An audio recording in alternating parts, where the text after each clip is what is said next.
One of the features within the Premiere Pro interface that has helped me be successful in terms of organizing information and see how it looks visually on the screen is the use of rulers and guides. In order to use ruler and guides, first of all, you need to make sure that you got the program monitor selected. If I just come back to the beginning here, and let's just say that I wanted to organize this information right here where I can have where everything is on the screen at once, and I can put it where I want.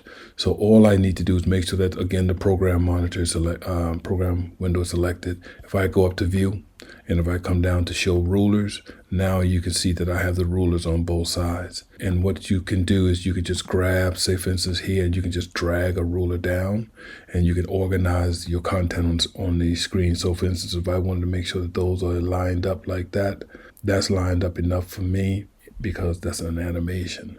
So this is just a quick example of how you can use ruler and guides to organize your information within Adobe Premiere.